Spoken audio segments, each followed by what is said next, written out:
Hello student, आप लोग कैसे हैं? आई होप आप लोग अच्छे होंगे, पढ़ाई कर रहे होंगे। तो आज की इस वीडियो में हम कवर करेंगे प्रश्नावली 5.1। अगर आपने इसके पहले की वीडियो नहीं देखी है तो चैनल के प्लेलिस्ट में जाकर आप इसके पहले की वीडियो देख लीजिएगा। तो इस एक्सरसाइज को लगाने से पहले हम आपको एक बात बताना चाहते हैं। अगर आपने प्रश्नावली 5.1 की लगाने से पहले हमने इसके बेसिक जानकारी दिया है। इसमें ये जो चैप्टर है समांतर श्रेणियाँ, पहले आप उस वीडियो को देख लीजिएगा ताकि आपको ये प्रश्नावली 5.1 लगाने में कोई प्रॉब्लम ना हो। तो चलिए वीडियो को स्टार्ट करते हैं। इसमें दिया है, निम्नलिखित स्थितियों में से किन स्थितियों में संबंध संख्याओं की सूची एपी है और क्यों? हमें ये बताना है कि संख्याओं की सूची एपी है या नहीं, अगर है तो क्यों, ये बताना है। तो इसमें दिया है पहला क्वेश्चन, प्रत्येक किलोमीटर के बाद का टैक्सी का किराया जबकि प्रथम किलोमीटर के लिए किराया ₹15 है और प्रत्येक अतिरिक्त किलोमीटर के लिए किराया ₹8 है। तो इसमें कह रहा है कि मतलब जब आप टैक्सी से यात्रा करते हैं तो जब आप मान लो यहाँ से आप स्टार्ट करते हैं, 1 किलोमीटर जाते हैं तो ₹15 लगता है। तो उसके बाद जब 1 किलोमीटर के बाद जब दूसरे किलोमीटर जाते हैं तो उसका ₹8 लगता है। इसी प्रकार जब 3 किलोमीटर 4 किलोमीटर जाते हैं तो उसमें ₹8 वो ऐड करता है। तो चलिए इसको हम समझ लेते हैं थोड़ा। तो फ्रेंड्स ये हम सबसे पहले लिखेंगे हल। तो जो हमें दिया है उसे हम पहले लिख लेते हैं, उसके बाद हम आपको समझाएंगे। इसमें दिया है, लिखेंगे दिया है, दिया है प्रथम 1 किलोमीटर का किराया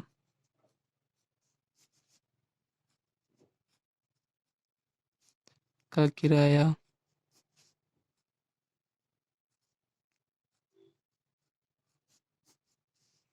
₹15 है। यहाँ देखिए हमने यहाँ प्रथम क्यों लिखा है, क्योंकि ये जो ₹15 है ये 1 किलोमीटर का ही किराया है।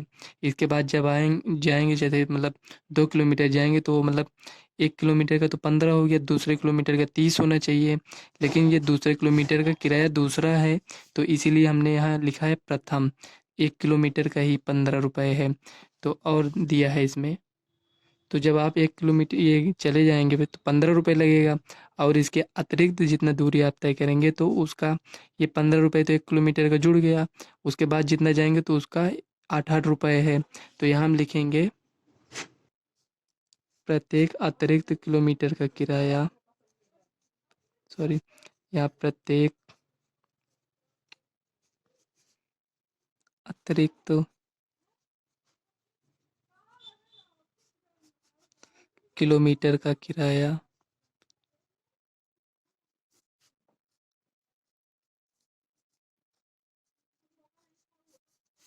₹8 है। ये हो गया। अब इसको थोड़ा समझ लेते हैं। मान लीजिए यहाँ से यहाँ तक गए और ये दूरी को हम बाँट देते हैं। यहाँ 1 किलोमीटर, ये यहाँ से चले जाए, ये 1 किलोमीटर है, ये 2 किलोमीटर है, और ये 3 किलोमीटर है, ये 4। मैं कहने का मतलब ये हुआ, यहाँ से आए 1 किलोमीटर, यहाँ से यहाँ आए 2 किलोमीटर। उसके बाद यहाँ लिख देते हैं 1, यहाँ 0 है, ठीक, ये 1, ये 2, ये 3, ये 4, ये हो गया। अब इसमें देखिए ये 0 क्यों लिखे हैं यहाँ पर? यहाँ पर मान लीजिए आप चलना प्रारंभ नहीं करते हैं तो यहाँ 0 होगा।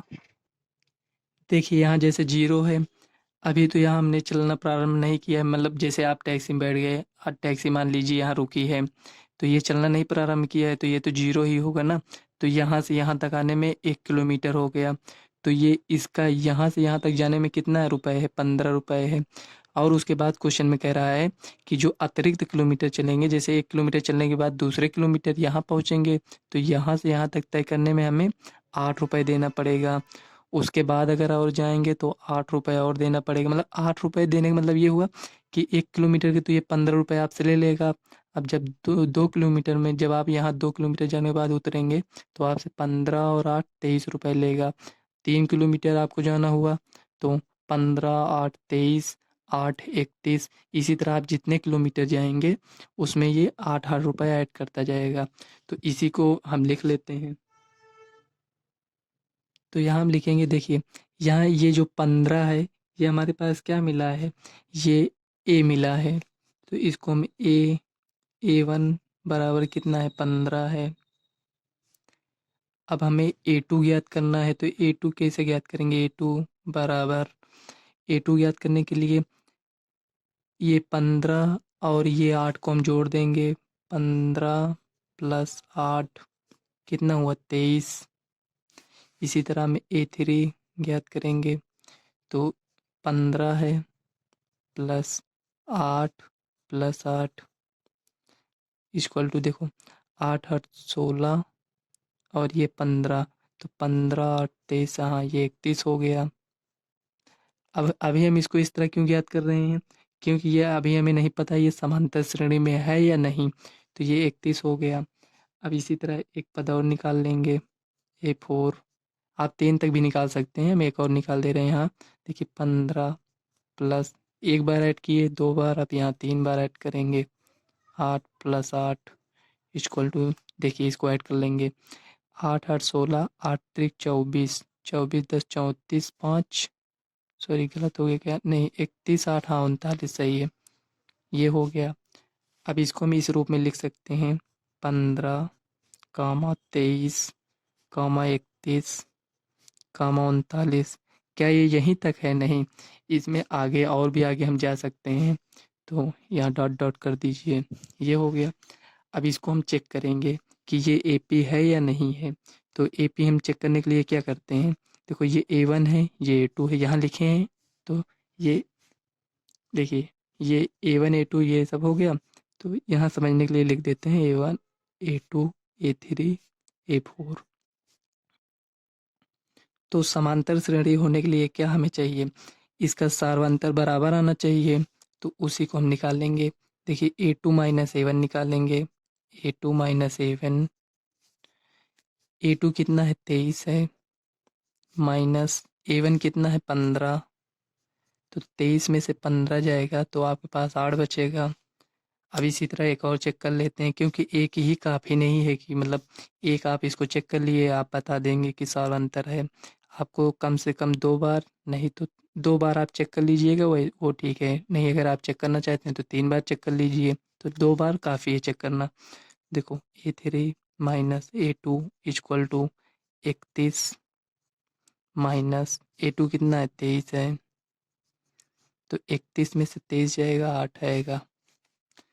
इसी तरह A4 minus A3 equal to, A4 कितना है 39 है, माइनस 31 इक्वल टू, देखो 9 में से 1 गया 8, 3 में से 3 गया 0।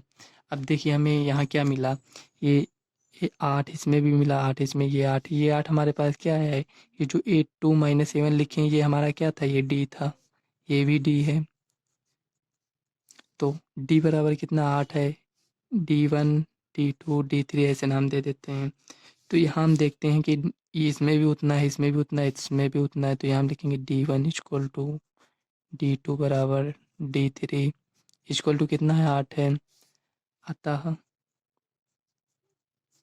ये हम क्या, ये बराबर है तो यहाँ हम लिखेंगे, अतः हम कह सकते हैं, कह सकते हैं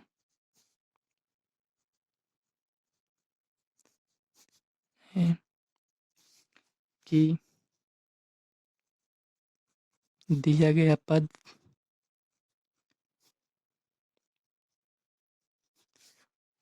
पद एक AP है,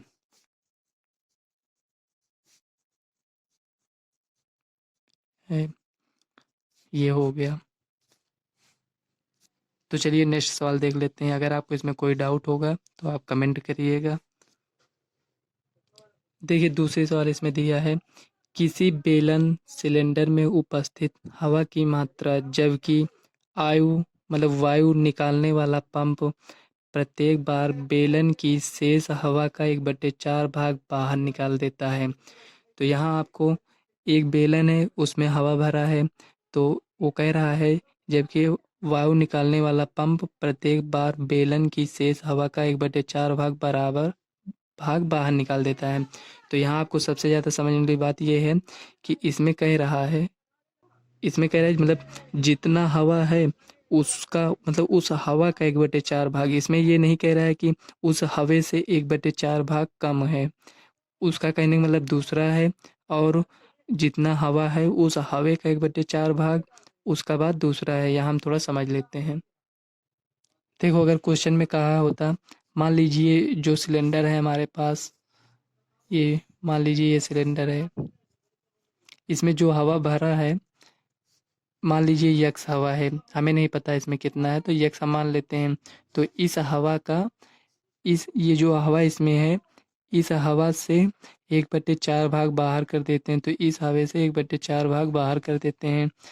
तो हम इस तरह लिखते, लेकिन इसमें कहा है जितना हवा है उस हवा का मतलब जितना हवा है उस हवा का 1/4 भाग बाहर कर देते हैं, तो इसका मतलब ये निकलता है।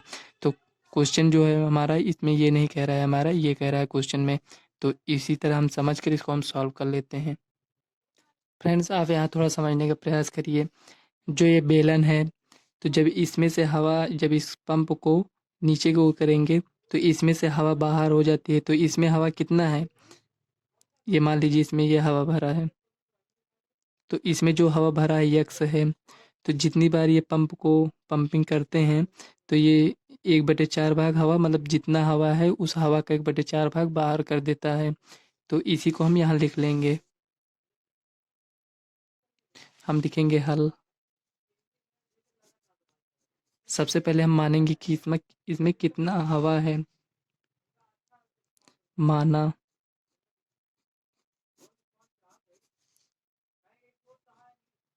बेलन में हवा की मात्रा यक्स है। हमने यहाँ पर यक्स मान लिया, आप कुछ भी और मान सकते हैं, मतलब जरूरी नहीं है मानना है, हम कुछ भी मान सकते हैं। तो यहाँ हमने बेलन में हवा की मात्रा यक्स मान लिया। और इसमें कह रहा है प्रत्येक बार जो मतलब ये पंपिंग करते हैं इसमें तो 1/4 भाग बाहर हो जाता है, तो उसको हम लिख लेंगे तथा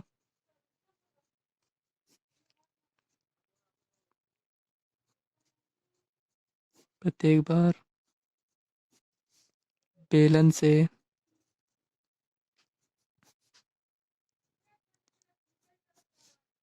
हवा की मात्रा का बेलन से हवा की मात्रा का मतलब ये जितना हवा है उसकी मात्रा का हवा की मात्रा का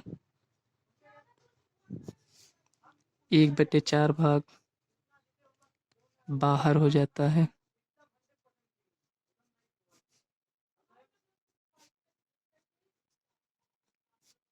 ये हो गया। तो यहाँ हम देखो हमारे पास क्या मिला है, ये यक्स, ये जो यक्स है ये प्रथम पद है। तो यहाँ हम लिखेंगे सूची बनाने पर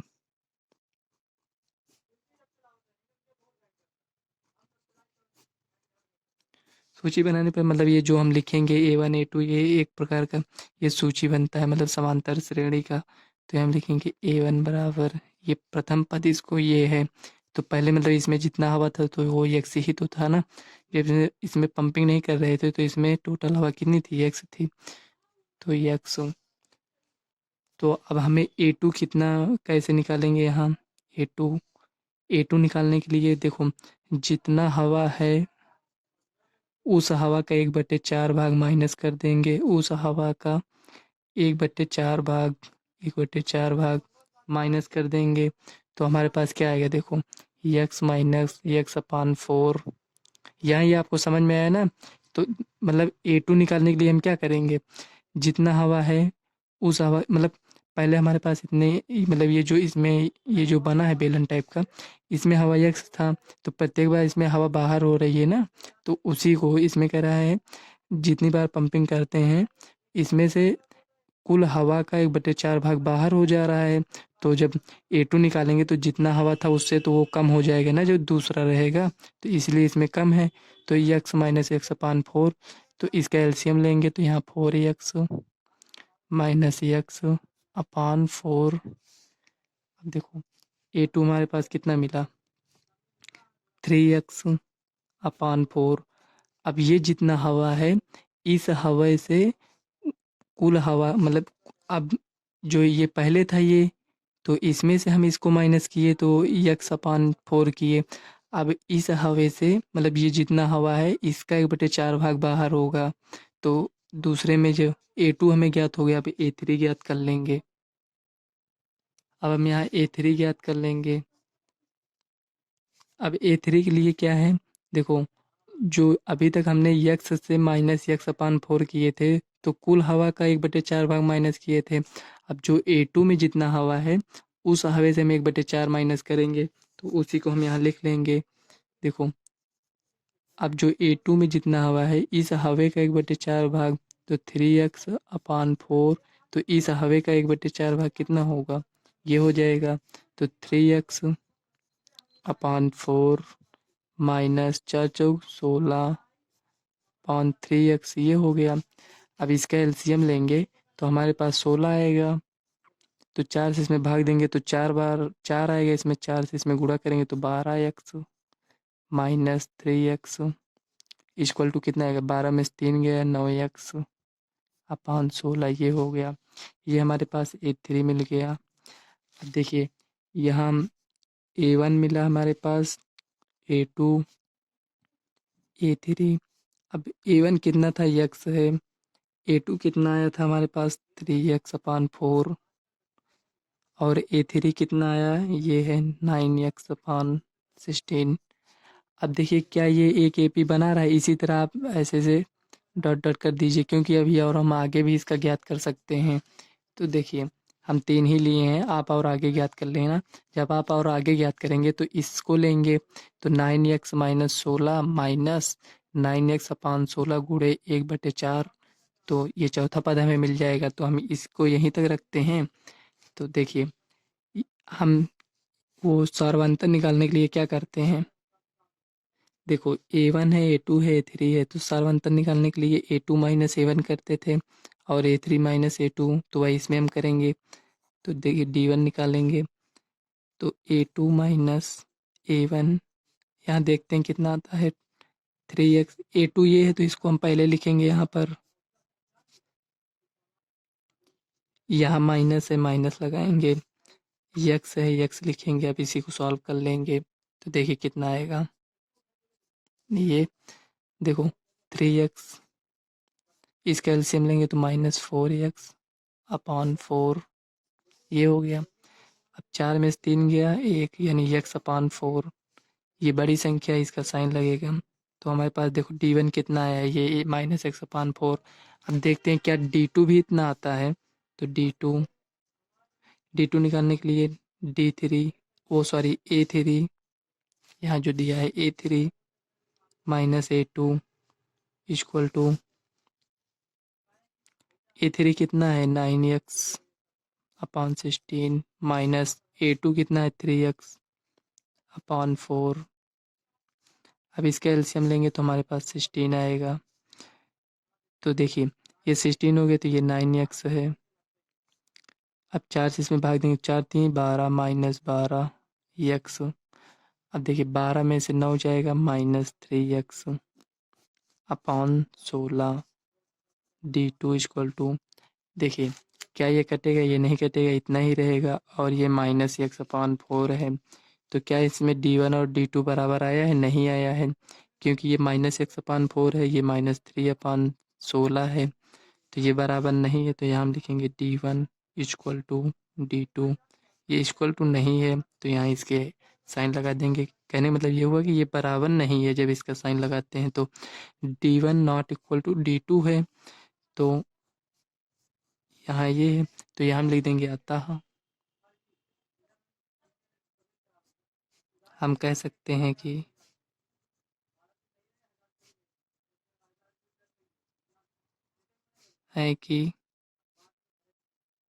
दिया गया पद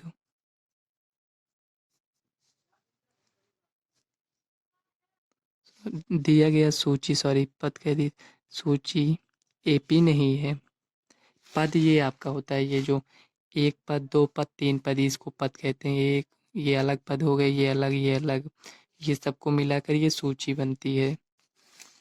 देखिए, अतः हम कह सकते हैं कि दिया गया सूची, यहाँ लिख लीजिए दिया गया एपी नहीं है। ये हो गया। तो यहाँ आपको समझ में आ गया होगा। तो चलिए देख लेते हैं नेक्स्ट सवाल। अगर कोई डाउट है तो आप कमेंट करिएगा। फ्रेंड्स, जो इसमें तीसरे सवाल है, इसमें देखिए, प्रत्येक मीटर की खुदाई के बाद एक कुआं खोदने में आई लागत, जबकि प्रथम मीटर खुदाई की लागत 150 रुपये है और बाद में प्रत्येक मीटर खुदाई की लागत 50 रुपये बढ़ती जाती है। तो ये क्वेश्चन जो तीसरा दिया है ये सेम फर्स्ट क्वेश्चन की तरह है। देखो, उसमें आपको टैक्सी का दिया था, तो मतलब प्रथम किलोमीटर का 15 रुपये और अतिरिक्त का 8 रुपये था। तो उसी प्रकार इसमें दिया है कि प्रथम मीटर खुदाई के 150 रुपये है और बाद में प्रत्येक मीटर खुदाई की लागत 50 रुपये बढ़ती जाती है। तो यहाँ 15 था टैक्सी वाले में, यहाँ 8 था। तो ये क्वेश्चन सेम पहले क्वेश्चन की तरह है। तो चलिए इसको हम सॉल्व कर लेते हैं उसी तरह। तो यहाँ हम लिखेंगे हल। कुआं आपको किस तरह दिखता है? एक प्रकार से वो बेलन की ही तरह दिखता है, ऐसे ये इस तरह। तो इसमें कह रहा है जैसे मान लीजिए ये 1 किलोमीटर, ये सॉरी 1 मीटर ये हो गया यहाँ तक, दूसरा किलोमीटर यहाँ तक, तीसरा मीटर ये यहाँ तक, चौथा मीटर ये यहाँ तक, ये मीटर है, ठीक। ये 1 मीटर, 2 मीटर, 3 मीटर, 4 मीटर, ये आप कम ज़्यादा देखकर, ये सिर्फ आपको हम समझाने के लिए ऐसे बताएं, ठीक। जैसे 1 मीटर खोदाई किए तो 150 रुपये लगा। उसके बाद जब दूसरे यहाँ से 1 मीटर से दूसरे मीटर में गए तो आपका ये 50 रुपये यहाँ लिए। उसके बाद यहाँ भी 50 रुपये, उसके बाद यहाँ भी 50 रुपये। तो एक प्रकार से अगर हम देखें इसको बिना सॉल्व किए, तो ये हमारे पास क्या मिल रहा है? ये हमारे पास डी मिल गया है और ये प्रथम पद है। अगर उसमें हम इसको ऐड करते जाएंगे तो हमें एक सूची मिल जाएगी। तो इसी को हम लिख लेते हैं यहाँ। इस तरह आप एग्जाम्पल ऐसे बना सकते हैं। हम आपको ऐसे समझाने के लिए एक एग्जाम्पल ऐसे दिए हैं। तो यहाँ हम लिखेंगे दिया है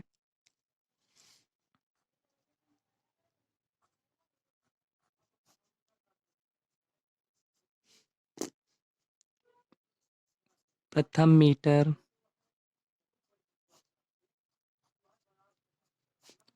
कुएं की खुदाई के लिए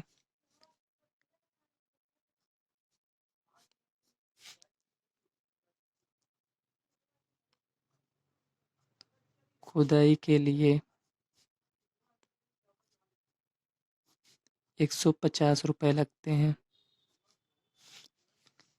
यहाँ लिख लीजिए, ये हो गया। और इसके बाद क्या है? 50 रुपये, मतलब 1 मीटर जब ये खुदाई हो गया उसके बाद का 50 रुपये लगता है, मतलब तब 150 रुपये नहीं लगेगा। सिर्फ यहाँ तक खोदने के लिए 150 रुपये लिए हैं। जब 1 मीटर से दूसरे मीटर में आएंगे तो उसका 50 रुपये लेंगे। उसके बाद जब दूसरे से तीसरे में जाएं तो 50 रुपये लेंगे। इसी तरह जितना गहरा ये कुआं को खोदेंगे उतना ये पैसा अपना बढ़ाते जाएंगे। तो यहाँ हम लिखेंगे तथा प्रत्येक अतिरिक्त अतिरिक्त मीटर के लिए, 1 मीटर का तो हो गया, उसके बाद का है ये प्रत्येक अतिरिक्त मीटर के लिए 50 रुपये लगते हैं।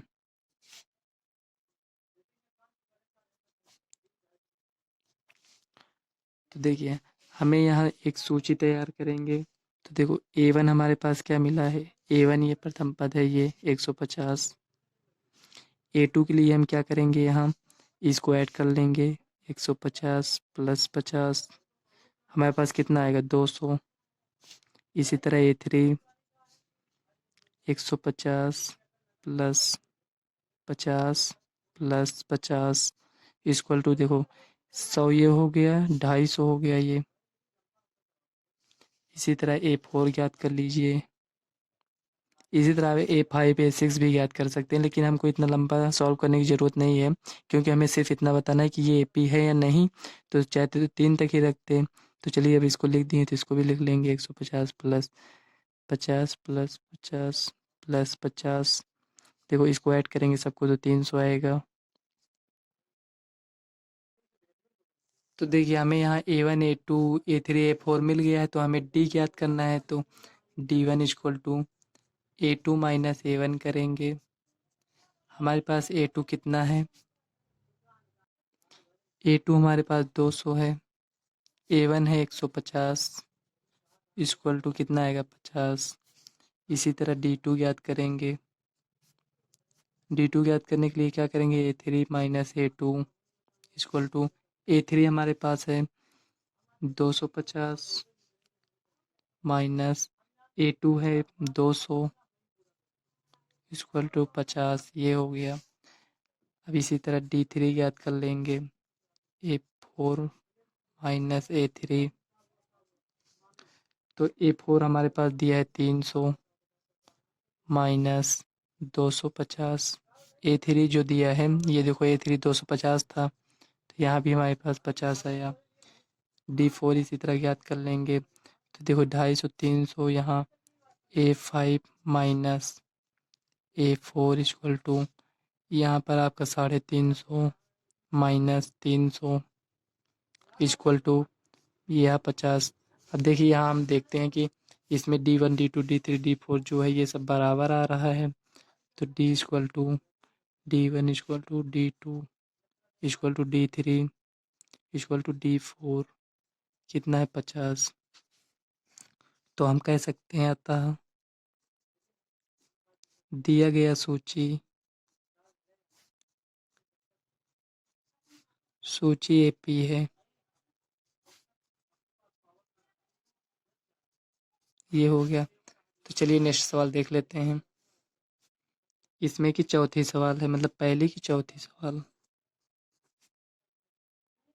देखो यहाँ चौथा क्वेश्चन दिया है, खाते में प्रत्येक वर्ष का मिश्र धन जबकि रुपया इतना दिया है। ये 10,000 की राशि 8% वार्षिक की दर से चक्रवृद्धि ब्याज पर जमा की जाती है।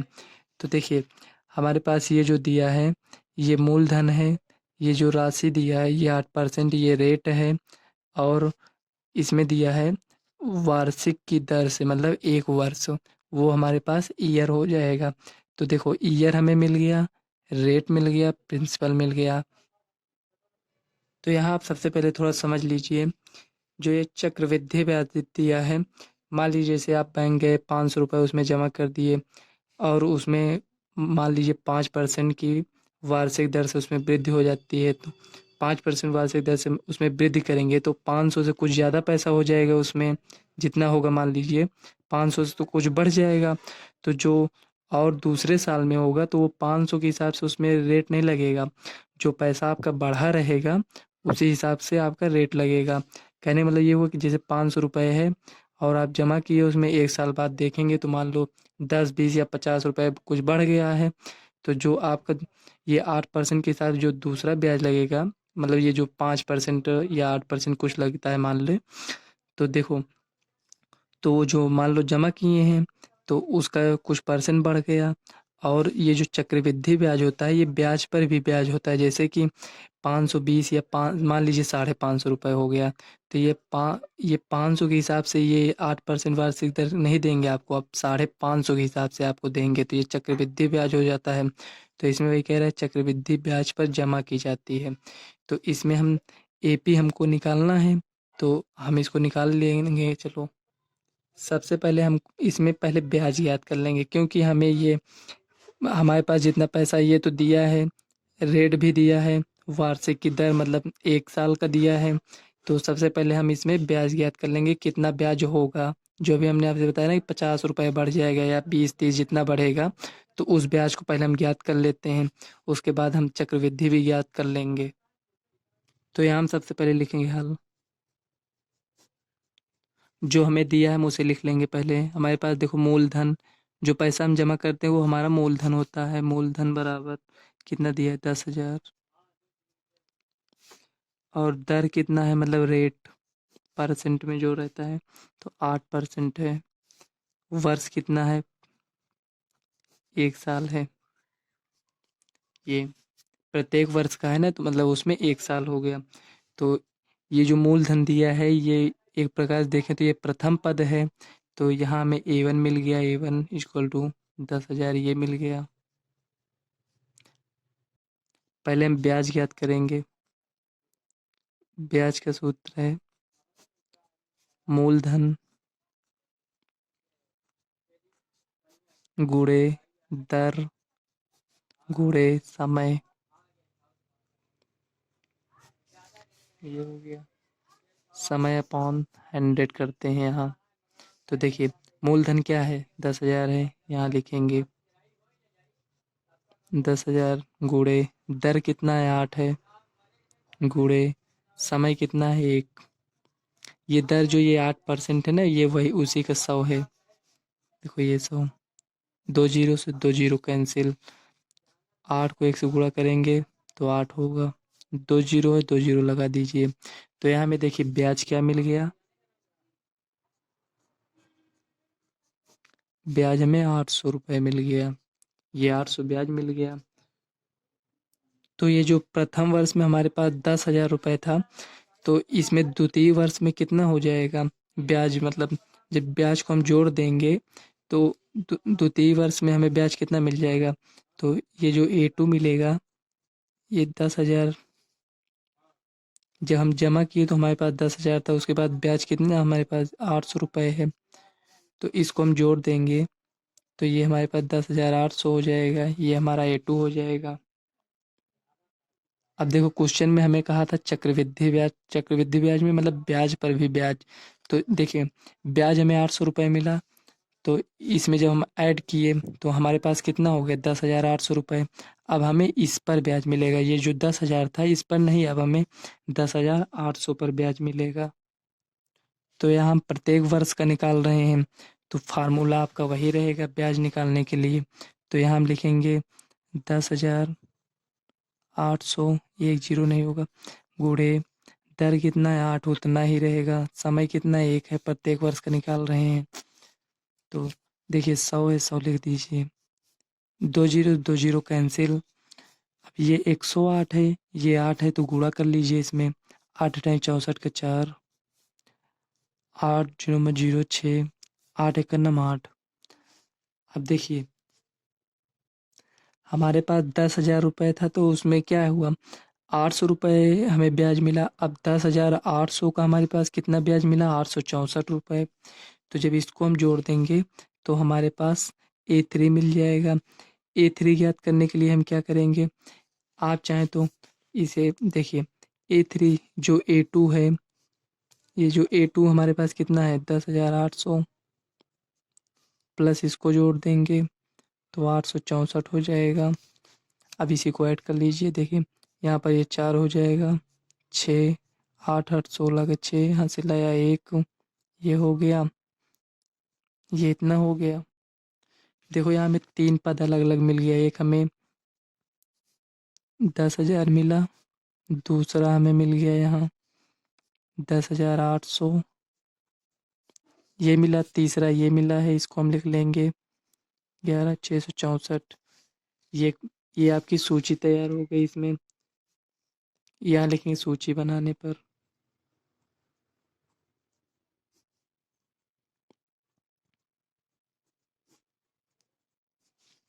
तो देखिए ये A1 है, ये A2 है, ये A3 है।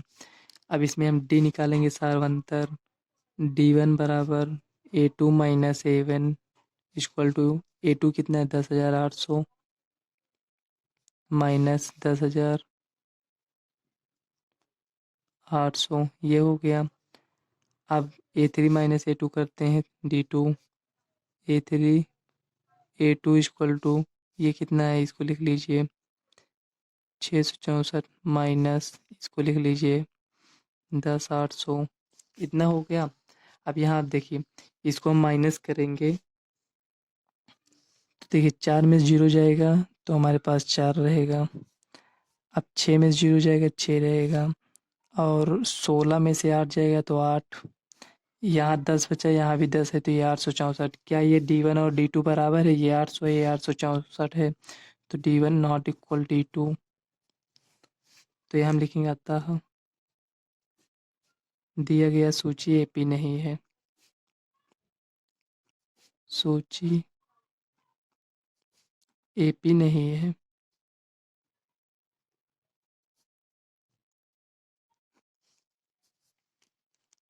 फ्रेंड्स, सवाल से रिलेटेड अगर आपको कोई डाउट है तो आप कमेंट करिएगा, हम आपको नेक्स्ट वीडियो में ज़रूर बताने का प्रयास करेंगे। तो इस वीडियो को आज हम यहीं तक रखते हैं। अगर वीडियो आपको अच्छी लगे तो वीडियो को लाइक व चैनल को सब्सक्राइब कर लेना, ताकि आने वाले वीडियो का नोटिफिकेशन आप तक सबसे पहले पहुंचे। तो चलिए मिलते हैं नेक्स्ट वीडियो में, तब तक के लिए बाय।